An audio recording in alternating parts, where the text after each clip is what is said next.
a dedicação dos servos, dos meninos que estão aprendendo. E eu fico muito feliz de ver essa evolução de cada um, daqueles que estão aí lutando, né? E agradecer a Deus pela vida do Rafa, que tem trabalhado pra caramba, Rafa. Que Deus abençoe poderosamente. Amém, meus irmãos? Graça e paz a todos. Estamos muito felizes de estar mais uma vez aqui, tendo a oportunidade de ministrar a palavra com os irmãos. Eu gostaria de pedir aos irmãos que abram em Mateus, capítulo 16. O livro de Mateus, capítulo 16. E segurem aí, que eu vou dizer o versículo. Os irmãos acharam? Amém. Quem não achou, senta do lado de um crente. Meus amados irmãos, deixa eu falar uma coisa antes da gente ler o texto que nós propomos trazer aqui para os irmãos. Você está com a sua identidade aí, a sua carteira de identidade, a sua carteira do Detran, a sua carteira do Instituto Félix Pacheco aí, que é da antiga, hein? Instituto Félix Pacheco é da antiga. Pegue ela agora nesse momento. Calma que nós não vamos fazer nenhuma cerimônia aqui estranha, não. Pegue a sua identidade. Se tiver oportunidade, pegue. Segure a sua identidade, coloque em cima da sua Bíblia. Coloque ela vai ser seu marcador de Bíblia hoje. A sua identidade, sua carteira de identidade. Você tem a sua carteirinha aí, plastificada ou não, hoje não pode mais plastificar. Quem tem no celular, melhor ainda, já pegaram ali o celular. Mas ela vai ser um símbolo aqui. E você vai ficar olhando, vai olhar sempre para ela durante essa mensagem. Porque essa mensagem ela tem um significado muito grande, muito importante para as nossas vidas. E eu gostaria de dar atenção total de você. E quando nós terminarmos essa mensagem hoje, e você tiver a oportunidade durante a semana de pegar essa mensagem, pegar esse link, você vai enviar esse link para uma pessoa que você acha que pode ser alcançada por esse tema de hoje, irmãos. Esse tema me impactou muito, esse tema falou muito comigo. Esse tema, posso dizer, irmãos, me solapou, me apertou, me amassou. E eu vi um documentário mostrando o processo de fazer o processo antigo de fazer o vinagre, né? No azeite. E eu me senti aquela azeitona, irmãos, naquela prensa que era apertada enquanto eu escrevia essa mensagem. Então eu podia pedir aos irmãos para lerem comigo aqui o capítulo 16, versículo 13, até o versículo 20, que diz assim: quando Jesus chegou a Cesareia de Filipe, consultou os seus discípulos. E ele fez uma pergunta: quem as pessoas dizem que o Filho do Homem é? E eles responderam: Senhor, alguns dizem que és João Batista, outros dizem que és Elias, e há ainda quem diga que és Jeremias ou os profetas. Então Jesus perguntou: mas vós, quem dizeis que eu sou? Então Simão Pedro respondeu: tu és o Cristo, filho do Deus vivo. E ao que Jesus lhe afirmou, a Pedro disse: abençoado és tu, Simão, filho de Jonas, pois não foi revelado a ti por carne, mas pelo meu Pai que está nos céus.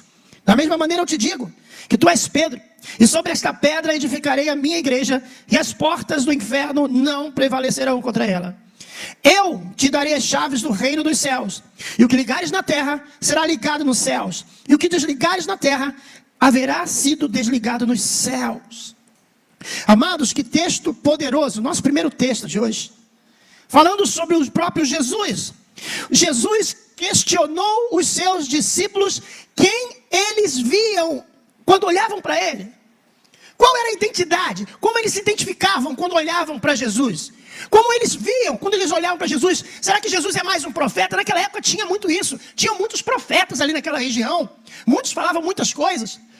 E aí houve uma interpretação. Será que Jesus é Elias? Será que Jesus é Jeremias? Será que ele é um dos profetas que nós não sabemos?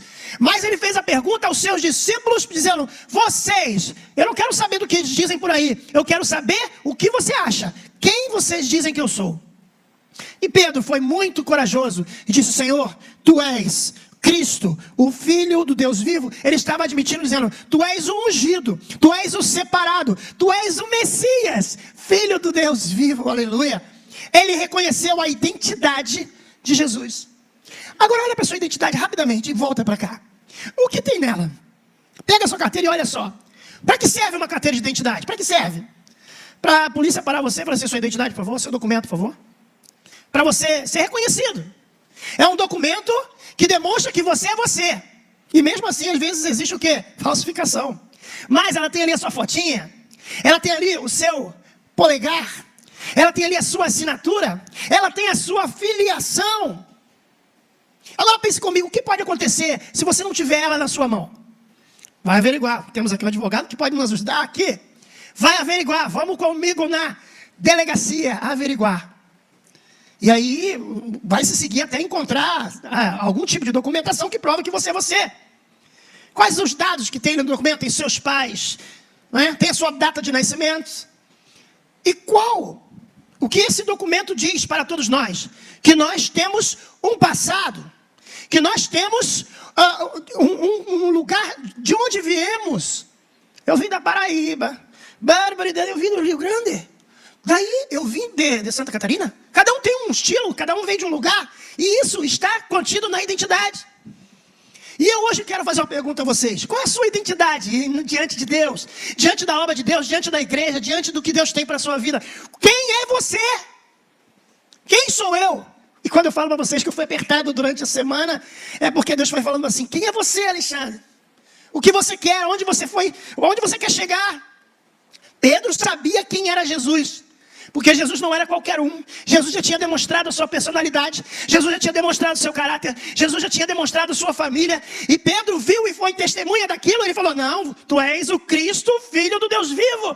Será que as pessoas que estão na rua, os seus amigos, os amigos da faculdade, do trabalho, vizinhos, podem falar assim, não, eu conheço aquele rapaz ali, ele é filho do Deus vivo. Ele é um crente de verdade. Ele é um servo de Deus. Não, peraí, não fala assim dele não. Eu conheço ele. Ele é uma pessoa séria.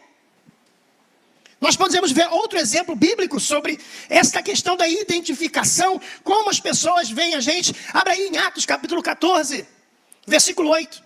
Está escrito assim, estava sentado em Listra um certo homem leso dos pés, coxo desde o ventre da sua mãe, o qual não havia andado. E ouviu Paulo, e que, fixando nele os olhos, e vendo que tinha fé para ser curado, disse em alta voz, levanta-te direito sobre os seus pés. Ele saltou e andou. E as multidões, vendo Paulo, o que Paulo fizera, levantaram a voz, dizendo em alta língua licaônica, fizeram-se os deuses semelhantes aos homens e desceram até nós. E chamaram Júpiter a Barnabé e Mercúrio Paulo, porque este era o que falava. E o sacerdote de Júpiter, cujo templo estava em frente da cidade, trazendo para a entrada da porta dos touros grinaldas, queriam com a multidão sacrificar-lhes. Ouvindo, porém, isto, os apóstolos Barnabé e Paulo rasgaram suas vestes e saltaram para o meio da multidão, clamando, dizendo, senhores, não fazeis essas coisas. Nós também somos homens como vós, sujeitos às mesmas paixões, e vos anunciando que vos convertais das vossas vaidades ao Deus vivo que fez o céu, a terra, o mar e tudo quanto há neles. Aqui, meus irmãos, vemos o apóstolo Paulo passando por uma situação que remete há uma situação que a gente passa todos os dias. Quem é você para as pessoas? Quando você ora para uma pessoa, quando você intercede, quando você está fazendo a obra de Deus, quando você está... Qual é a prova que você vai passar aqui? Essa foi uma prova que ele passou. Porque ali a vaidade podia rolar. Ele estava num lugar que o ambiente daria tudo certo para ele crescer Era uma cilada do diabo para Paulo naquele momento ali. Houve um milagre. Houve um fato e foi atribuído por Paulo e Barnabé, não foi atribuído por Deus. Às vezes as pessoas olham para você e acham assim, não, ele é muito inteligente, ele fala muito bem, ele ora muito bem. As pessoas não atribuem a Deus as coisas, elas atribuem a você. Você já viu várias vezes reportagens falando que aquele pastor cura, naquela igreja o pastor cura. Por quê? Porque eles não conseguem ver Deus, eles não conseguem ver quem é que está por trás disso. Amados irmãos, a primeira coisa que Paulo fez ali foi quebrar uma idolatria. Sabe por quê, irmãos? Paulo sabia quem ele era. Paulo falava, eu sei quem eu sou o menor dos homens, o pecador maior que todos. Eu sou apenas um instrumento de Deus. E ele disse, não, eu não sou Júpiter, eu não sou Mercúrio, eu não sou nenhum dos deuses. Eu sou um homem como você. Paulo não ficou de explicação não, meus irmãos. Ele colocou a identidade dele e falou assim, eu vim aqui para pregar o evangelho. Eu vim aqui para fazer a diferença aqui nessa cidade. Eu vim aqui para trazer cura para as pessoas que precisam. Eu vim aqui para trazer libertação àqueles que precisam. Esta é a minha identidade. Este sou eu, irmãos. Quem somos nós na sociedade? Quem é você na sociedade? Quem você tem se representado? Quando essa semana uma pessoa chegou para mim e falou assim, você está trabalhando agora nessa área aqui, você podia liberar um negocinho aqui para mim? Eu falei, desculpa, vou ter que falar com a minha chefe, se você quiser essa coisa. Eu senti que a pessoa queria algo que não era muito correto. Aí a pessoa saiu meio sem graça. Quem é você? Quando a pessoa chega para você e te coloca na prova, fala assim, eu quero ver quem ele é agora. Amados irmãos, Paulo aqui passou por uma prova, e ele disse que veio, ele redirecionou o foco para Deus, irmãos. Paulo não disse, não, realmente eu sou demais, realmente eu sou fariseu, nascido na casa de, sabe, eu sou demais. Não, ele voltou porque ele sabia quem ele era, ele conhecia a sua identidade, ele sabia a quem ele tinha sido chamado, por que ele tinha sido chamado, para que ele tinha sido chamado. Meus amados irmãos, quem é você, para que você foi chamado e o que Deus tem que você faça e que você não faz. Eu estou falando para mim também, tinha que ter um espelho ali em cima da televisão. Eu olhava para mim e falava assim, quem é você? Sabe por quê, irmãos? Porque nós somos colocados em prova todos os dias. Nós temos, sabe, irmãos, as referências são importantes nas nossas vidas. Quem é a referência que chama atenção nas suas vidas? Porque às vezes a gente fica preocupado em ser o que as pessoas acham que nós somos, fazer o que as pessoas querem que nós agrademos, e nós às vezes não fazemos isso. Algumas perguntas têm que ser feitas aqui nessa mensagem. Quem as pessoas dizem que você é? Número 2, segunda pergunta. Quem você diz que você é? Olha, terceira pergunta. Quando as pessoas olham para você, quem elas dizem que você é? Pergunta difícil, hein? Essa aqui, meu Deus. Ai, doeu muito. A quarta pergunta. Quem realmente nós somos? Temos sido dia a dia na nossa vida. E número 5, quem você é para Deus, irmãos? Nós vamos tentar responder essas perguntas. Amados, nós temos várias referências, como eu dizia. E a primeira referência que eu queria falar aqui, ela é baseada num estudo de um teólogo chamado Hélio Roberto, lá de Brasília, da Igreja Cristã de Brasília. Ele trouxe uma tese muito interessante, eu queria trazer aqui para vocês. A primeira tese é a autorreferência. É uma palavra que eu também procurei, mas eu creio que tenha sido do autor. Autorreferência. O prefixo alter vem do latim e significa outro. Isto é o que as pessoas veem em você. O que a pessoa faz quando ela olha para você e fala assim, aquele ali é crente, aquele ali é servo, aquele ali é sério. De fato, significa outro. Esta é a referência que se baseia nas perspectivas dos outros. Indivíduos que utilizam dessa abordagem vivem para agradar os outros, se moldam de identidade de acordo com as expectativas sociais ou de determinadas pessoas. Amados, a pessoa ela faz aqui, ó. Eu vou fazer o seguinte aqui, eu não vou falar muito, não vou ser muito crente não, porque aqui o pessoal não gosta de crente. Eu já cheguei o primeiro dia, ele disse que não gosta de crente, então eu vou ficar calado, ficar quietinho. Sabe aquela minha tese que eu sempre falo, que não existe agente secreto de Jesus? Sabe? Existem pessoas que são agentes secretos de Jesus, elas ficam caladas, não trabalham, elas não falam. É claro que também não estou falando que você tem que chegar no trabalho e falar assim, a paz do Senhor, irmãos, com a Bíblia debaixo do braço. Não. Eu estou falando que se você for questionado, você fala assim, eu sou cristão sim, você quer que eu olhe para você, quer que eu bote a mão na sua cabeça? Não tem problema não, faço isso, eu estou aqui. Mas amados, às vezes a gente chega e a gente não quer, sabe, a gente quer agradar as pessoas, a gente vai e acaba sendo o que todo mundo é. O que todo mundo fala, a gente fala também. O que todo mundo faz, a gente faz também. Olha, irmãos, Paulo falou para a gente ser imitadores de Cristo, não imitadores dos outros. Está ali, 1 Tessalonicenses 1,6. O problema não está na imitação. Às vezes você tem uma boa referência.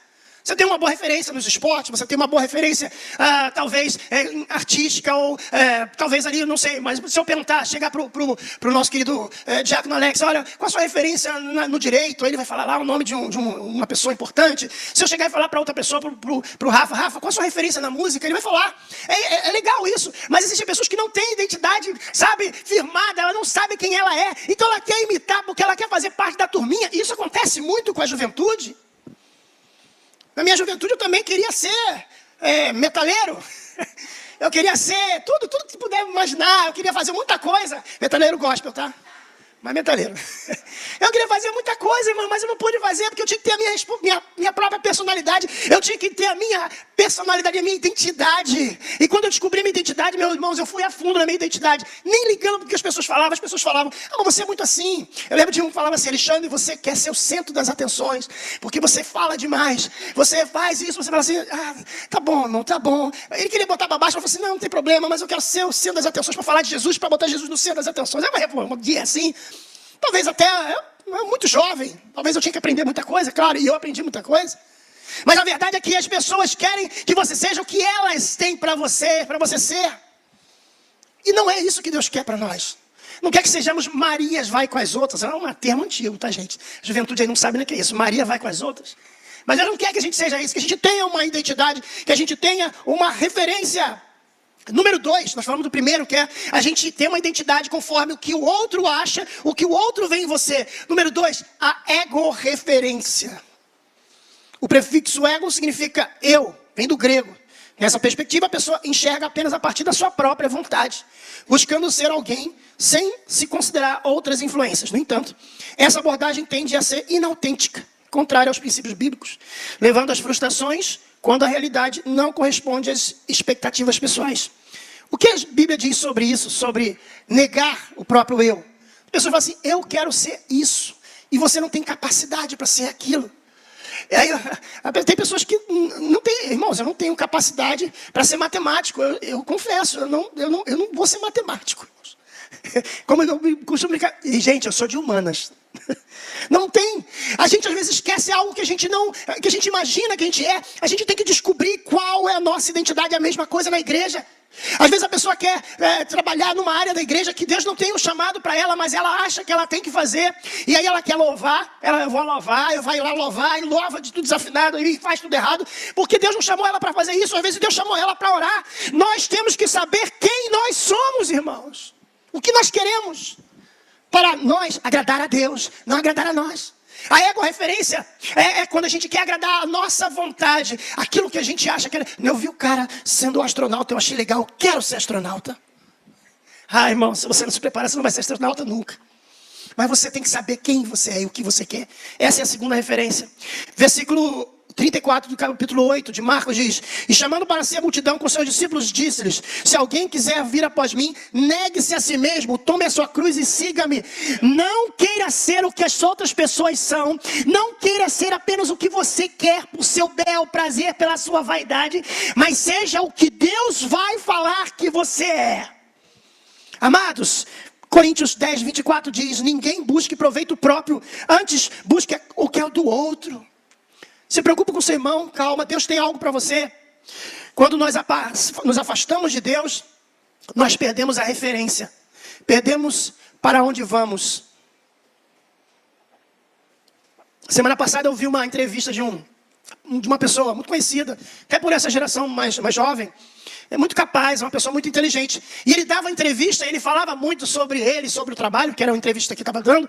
E ele é um pastor. Ele é um pastor. Pastor de igreja, sabe? Conhecido, tem livros, é uma pessoa muito conhecida. Mas eu achei interessante que ele falou de tudo que ele era ali naquele momento na entrevista.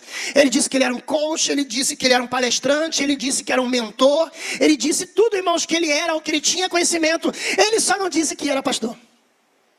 E eu fiquei pensando, por que esse pastor não disse que era pastor? Será que ser pastor era a coisa menor que ele tinha ali para talvez colocar no seu currículo? Eu sou pastor também, eu sou tudo isso aqui que eu falei. E por acaso eu sou pastor. Deu essa impressão, irmãos, de que ser pastor seria algo muito inferior. E aquilo passou uma mensagem muito ruim na minha mente. Eu falei, será que ser pastor é tão baixo que ele não quis dizer que ele era pastor? E ele até disse, eu sou teólogo, sou formado em teologia. E eu fiquei olhando e falei, por que ele não disse que era pastor? Tem pessoas, irmãos, que elas não têm a sua identidade completa. Eu creio que ele poderia falar assim, eu sou pastor, mas eu também dou mentoria. Eu sou pastor, mas eu também faço palestras. Eu sou pastor, mas eu também posso dar orientações, posso agir como coach. Mas acima de tudo, o meu chamado é de pastor, que é muito maior que isso, irmãos. Muito maior que coach, muito maior que tudo isso, irmãos, é um chamado. Qual é o seu chamado? Quando alguém fala para você, qual é o seu chamado? O que você diz? Eu sou engenheiro, eu sou advogado. Irmãos, quem é você? Quem você diz que é? Quando você vai orar para uma pessoa, você é um engenheiro? Não, você é um servo de Deus Altíssimo e vai ser usado para abençoar aquela vida. Saiba quem você é, meu irmão. Olha para a sua identidade, tem a sua filiação, tem o nome da sua mãe, tem o nome do seu pai. A sua identidade significa que você tem tradição, que você tem a lembrança dos seus pais, que você tem o que Deus fez na sua vida no passado. Amados irmãos, quando a gente sabe quem a gente é, a gente não se engana, a gente não tropeça, a gente lembra do nosso pai, a gente lembra da nossa mãe que ela ensinou, porque isso anda com você. O seu pai e sua mãe andam com você num papel dentro do bolso da sua carteira, porque quando você olha ali, você lembra dele e dela. Temos que ter uma boa referência, irmãos. E qual é a referência que nós temos? São essas de fora. São essas que são tentadas implantar na nossa cabeça. E aí, meus irmãos, está escrito aqui em Romanos 1,16, porque eu não me envergonho do Evangelho, porque é o poder de Deus para a salvação de todo aquele, primeiro judeu, depois do grego. Eu não tenho vergonha de dizer, eu sou crente, eu sou servo de Deus. O texto é muito claro. Paulo aqui está dizendo que o Evangelho de Jesus é poder, irmãos. Significa capacidade. E esse poder, no grego é dinamis, é dinâmico. Esse poder, ele gira. Quem crê em mim, como diz as Escrituras, rios de água viva fluirão do seu interior. Rios de água viva vão fluir. Você pode não ter se preparado, mas ali dentro de você tem um rio de água viva. Eu sinto ele agora nesse momento, fluindo aqui, Senhor. Senhor, flui o rio de água viva para que eu possa abençoar. E você deve fazer isso também.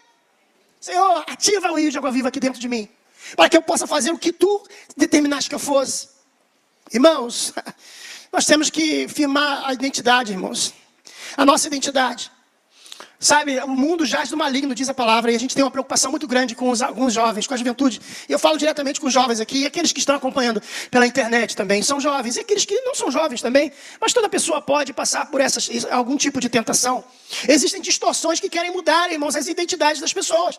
Mudaram aquilo que Deus que criou para ser servo, Deus que criou para adorá-lo, Deus criou, sabe, para ser bênção na vida dos outros. Tem pessoas, irmãos, que têm um objetivo claro de destruir. Eu vi uma entrevista de um rapaz que ele falou, a minha missão no meu show é destruir os evangélicos. Ele falou, é tirar os jovens da igreja. Ele falou literalmente na entrevista.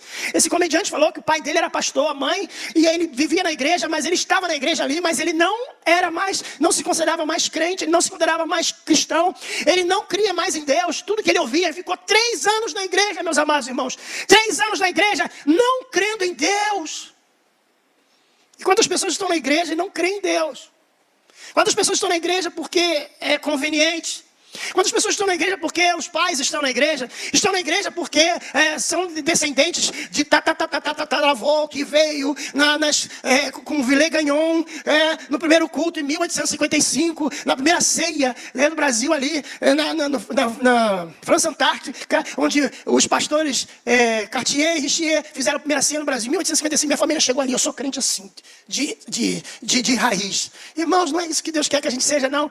Que a gente tenha um concerto, tenha um encontro com Deus e saiba quem realmente é, quem realmente somos. Amados, não adianta a gente ter uma cultura evangélica, não adianta a gente ter sido crente, ter os nossos avós sendo crente, se nós não formos crentes, se nós não tivermos a concepção, se nós não tivermos a ideia de que nós temos um encontro com Jesus genuíno, verdadeiro.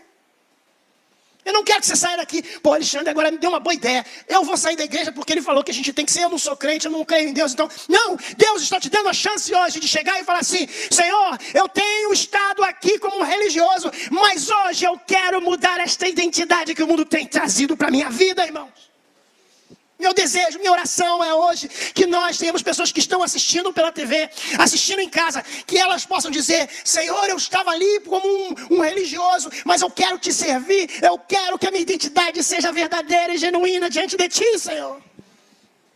Amados, é uma responsabilidade de nós que somos professores, seja professor de escola dominical, seja professor de batismo, seja professor dos cursos da família que temos na igreja, a responsabilidade de passar a verdade do evangelho para as pessoas, porque muitas pessoas estão na igreja, elas estão ouvindo, irmãos, e muitas estão voando, viajando, pensando no feijão, pensando no que vão jantar, ou já pensando no que vão assistir no stream. Eu vou assistir Disney Plus, eu vou assistir Star Plus. Não, irmãos, esteja aqui, receba a palavra, receba a transformação, receba a mudança e vá em frente, porque Deus quer que você pegue uma identidade e fala, estou aqui para fazer diferença. Sabe, irmãos, eu tenho uma preocupação. Quando estão na igreja não creem, sabe, irmãos, e aí a gente vê as distorções, irmãos. Eu estava vendo, essa semana eu estava escrevendo um artigo, e aí eu estava vendo, eu falei, não, tem que levar um pouco desse artigo aqui para os irmãos. Eu estava vendo como as pessoas têm problema com identidade hoje, irmãos. Como o ser humano tem problema de saber quem ele é. E é tão fácil. Deus criou o homem e a mulher. O diabo vem e traz as distorções, irmãos. Eu estava vendo quantos gêneros que foram catalogados nos Estados Unidos. 72 gêneros, irmãos. Vocês já ouviram falar nisso? As letras estão cada vez gigantes, né? A, B, C, D, sabe aquela letra? Irmãos, está cada vez maior, não sei onde eles vão botar a letra. Porque está crescendo cada dia mais. Os Estados Unidos foi catalogado 72 gêneros. E eu vou falar rapidamente aqui, só para vocês terem uma ideia. Só para vocês terem uma ideia. Eu vou falar os mais loucos que eu vi aqui, irmãos. A pessoa que não tem identidade, a síndrome do Peter Pan, por exemplo, são os transetários.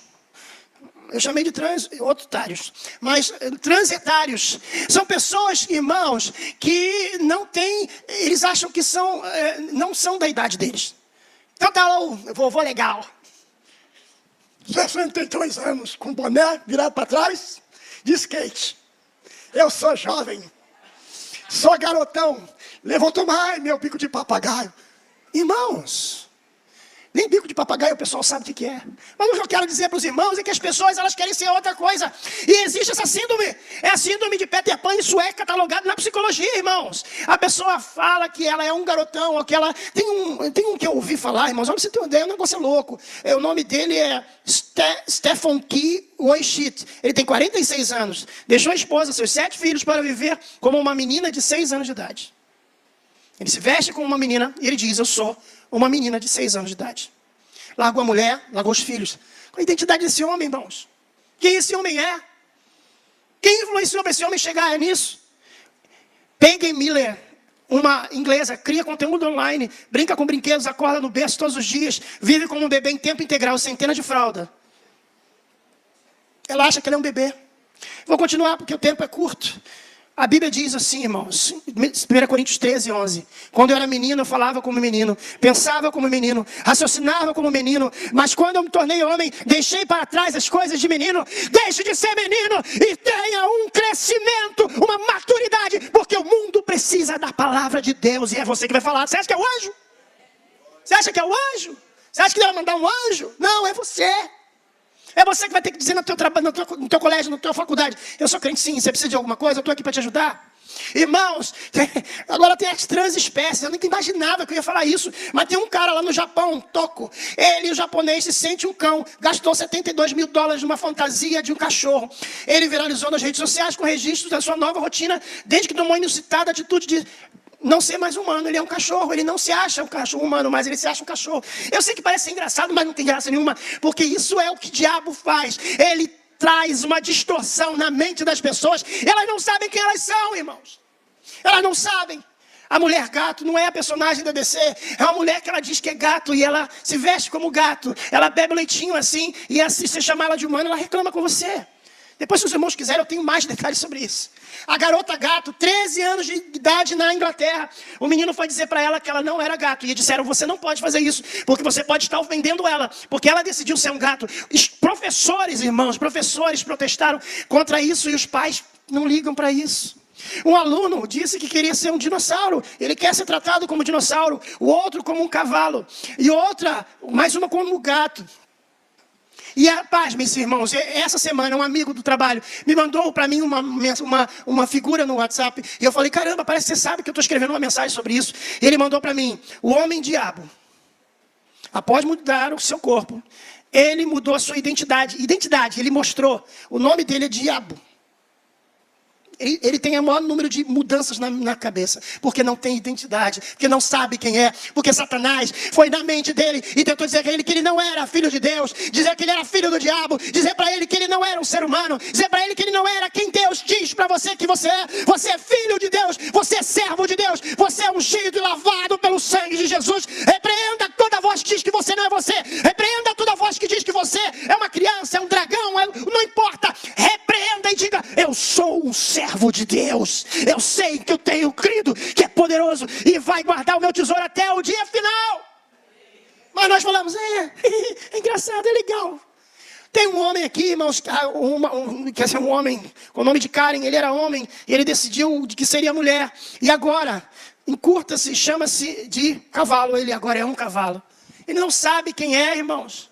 Aceitar isso significa que nós achamos que é normal, que nós achamos que é natural, e nós não achamos, também não significa que nós devemos maltratá-los, também não significa que nós devemos rejeitá-los, também não significa que nós não devemos ter um acesso a eles, tenha acesso a eles, ore por eles, continue clamando por eles, porque Deus vai te usar, irmãos. Eu na faculdade, lá em Madureira, quando eu estudava em 2014 lá, eu estudei com umas meninas, e a menina se vestia, a menina parecia o cantor Justin Bieber. Parecia um homem. E nós começamos a orar. E eu não consegui entender, porque Deus faz as coisas estranhas. Foi formado um grupo para fazer um trabalho, e o pessoal, que é o grupo tal? E no final tinha no grupo... a galera LGBT no meu grupo. Só tinha eu de homem que gostava. Quer dizer, eu gostava de mulher e outros meninos também. Mas a questão toda que ali era que no grupo, irmãos, eram pessoas que tinham uma identidade, sabe, irmãos, que havia sido deturpada por Satanás. E ali eu fiz o trabalho, as respeitei. E quando elas vieram me questionar, eu falei do amor de Jesus. E anos depois eu fiquei sabendo, quando eu retornei para fazer um outro curso lá, que uma das meninas já estava se vestindo igual uma mulher de novo. Foi a minha mensagem? Não. Talvez outro tenha pregado para ela. Mas eu intercedi por ela, irmãos. Nós estamos aqui para interceder. Não é para você ficar abrindo Bíblia e botando versículo para a pessoa. Se Deus te fizer isso, se Deus estiver te direcionando, vai em frente. Mas não faça nada que Deus não estiver te direcionando. Ore e seja um canal do Senhor. A terceira e última referência, meus amados irmãos. A teorreferência. Prefixo teo, que vem do grego, significa Deus. Aqui é a referência para compreender a própria identidade, baseada na perspectiva de Deus. Deus é visto como o único ser capaz de enxergar além das nossas máscaras que usamos diariamente. Deus consegue olhar no seu profundo. Deus consegue ver as suas dificuldades. Deus consegue ver as suas dúvidas. Deus consegue ver seus questionamentos. Então vá a Deus na sua casa, se ajoelhe e fala: Senhor, eu tenho dúvidas. Senhor, eu tenho problemas, eu tenho dificuldades. Mas eu quero colocar diante de Ti toda a minha vontade. Tudo aquilo que meus amigos tentam fazer ao ser. Tudo aquilo que os que estão do meu lado tentam achar que eu sou. Tudo aquilo que eu acho que sou. Senhor, eu coloco à Tua disposição a minha identidade com Cristo. Eu sou o Teu filho e não me rendo a isso. Quem é você para Deus? Gênesis 1, 27, o que diz? A sua obra. Criou, pois, Deus o homem à sua imagem e à sua semelhança. A imagem Deus o criou. Homem e mulher. Esta é a vontade de Deus, irmãos. De uma maneira toda especial, Deus criou você. Ele não criou você à toa. Irmãos, você eram milhões de espermatozoides. E só entrou um que foi você, a não ser que você seja gêmeo. Não sei se eu estou correto na biologia, mas é mais ou menos isso aqui. Eu te louvo, Senhor. Salmo 139, 14 diz: eu te louvo porque me fizeste de modo especial e admirável. Tuas obras são maravilhosas. Digo isso com convicção. Eu vou te dizer quem é você, meu irmão. Você é amado por Deus. Você é querido por Deus. João 14, 10 diz: nisto está o amor. Não que nós tenhamos amado a Deus. Nós somos egoístas pra caramba. Mas em que Ele nos amou a nós e enviou seu Filho para propiciação pelos nossos pecados. Nós não merecemos, irmãos. Mas Deus mesmo assim agiu de misericórdia com as nossas vidas e nos mandou o plano da salvação. Penúltimo, quem nós somos para Deus? Quem nós somos para Deus? Conhecidos por Ele. Salmo 139 diz: Senhor, Tu me sondas e me conheces. Senhor, Tu sabes quando me assento e quando me levanto. De longe percebe os meus pensamentos. Sabe muito bem quando trabalho e quando descanso. Todos os meus caminhos são conhecidos por Ti. Deus sabe onde você anda, meu irmão. Deus sabe por onde você anda. E quando você estiver andando por caminhos tortuosos, você pense bem onde você está indo, porque na sua identidade não é para você ir, não é para você fazer essa ligação, não é para você digitar aquele link, não é para você clicar naquilo que te mandam. Repreenda, porque você é servo de Deus. Levante a sua mão e diga: Senhor, eu sou o teu servo. Olha a sua identidade. Lembre de onde você veio. Lembre do seu pai, lembre da sua mãe, lembre de quem te ensinou, mesmo que eles não tenham sido crentes. Eu tenho certeza que eles não te ensinaram alguma coisa de errado. Seu pai e sua mãe, duvido que ele te ensinou a roubar. Seu pai e sua mãe, quem disse que te ensinou a mentir? De forma proposital. Não, irmãos. E por último, nós fomos criados com um propósito.